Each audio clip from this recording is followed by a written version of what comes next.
राहुल गांधी की जीएसटी और नोटबंदी की तुलना चीन की सेना से करने पर बीजेपी के प्रदेश अध्यक्ष बी.डी. शर्मा ने बयान दिया है। राहुल गांधी की यात्रा जो भारत जोड़ो नहीं, अब तो साफ तौर पर स्पष्ट हो गया है कि एकदम भारत तोड़ो यात्रा ही उसको कहा जा सकता है। लगातार राहुल गांधी की यात्रा में राहुल गांधी, कांग्रेस और उनके लोग जो कर रहे हैं, उस यात्रा में पाकिस्तान जिंदाबाद के नारे लगते हैं।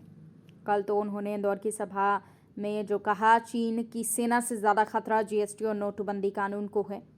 दुर्भाग्य की बात है कि आप एक दिन पहले बाबा साहब के अम्बेडकर की जन्मभूमि पर जाकर वहां से लौट कर आते हो और भारत के कानून जो संसद में कानून बनता है, उस कानून का मखौल उड़ाते हो। मैं पूछना चाहता हूं कि राहुल गांधी जी, आपका चीन से इतना प्रेम क्यों है?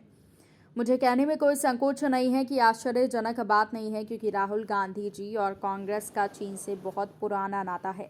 उनकी बड़ी पुरानी दोस्ती रही है। मध्य प्रदेश के पूर्व मुख्यमंत्री कमलनाथ जी जब वाणिज्य कर मंत्री थे, तब उन्होंने राजीव गांधी फाउंडेशन को लाभ दिलाने के लिए चीन को मदद की थी। वो हम सब लोगों ने, पूरे देश ने इस बात को देखा है। संसद के अंदर उनकी आदत रही कानून का माहौल उड़ाना। उन्हीं की सरकार में उन्हीं के प्रधानमंत्री मनमोहन सिंह जी के समय में बिल को संसद के अंदर फाड़ के फेंक देना, अब वो सामान्य है कि असामान्य है? इस प्रकार की घटना भी इस देश के अंदर एक जिम्मेदार सांसद, मैं तो जिम्मेदार इसलिए कह रहा हूं क्योंकि वो सांसद हैं और सदन का, इस भारत के कानून बनाने वाले कानून का वो हिस्सा है, उनका इस प्रकार का बयान आना कि उन्होंने बिल को फाड़ के फेंक दिया था। क्योंकि लगातार राहुल गांधी की यात्रा में राहुल गांधी, कांग्रेस और उनके लोग जो कर रहे हैं, उस यात्रा में पाकिस्तान जिंदाबाद के नारे लगते हैं। और कल तो उन्होंने इंदौर की सभा में जो कहा कि चीन की सेना से ज्यादा खतरा जीएसटी और नोटबंदी कानून को। दुर्भाग्य है कि आप एक दिन पहले बाबा साहब अम्बेडकर के जन्मभूमि पर जाकर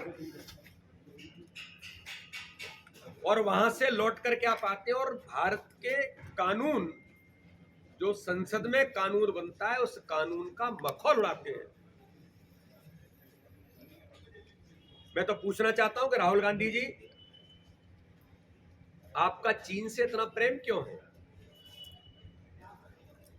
और ये मुझे कहने में कोई संकोच नहीं है कि ये कोई आश्चर्यजनक बात नहीं है, क्योंकि राहुल गांधी जी और कांग्रेस का चीन से अपना बड़ा पुराना नाता है और उनकी बड़ी पुरानी दोस्ती रही है कि मध्य प्रदेश के पूर्व मुख्यमंत्री कमलनाथ जी जब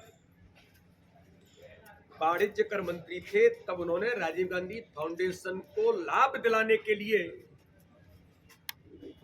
चीन को मदद जो की थी, जो हम सब लोगों ने और पूरे देश ने इस बात को देखा है। संसद के अंदर उनकी आदत रही है कानून का मखौल उड़ाना। उन्हीं की सरकार में, उन्हीं के प्रधानमंत्री मनमोहन सिंह जी के समय में बिल को संसद के अंदर फाड़ करके फेंक देना, अब वो सामान्य है, असामान्य है? तो इस प्रकार की घटना भी इस देश के अंदर एक जिम्मेदार सांसद, मैं तो जिम्मेदार इसलिए कह रहा हूं कि वो सांसद है, सदन का, इस भारत के कानून बनाने वाले सदन का वो हिस्सा है, उनका इस प्रकार का बयान आना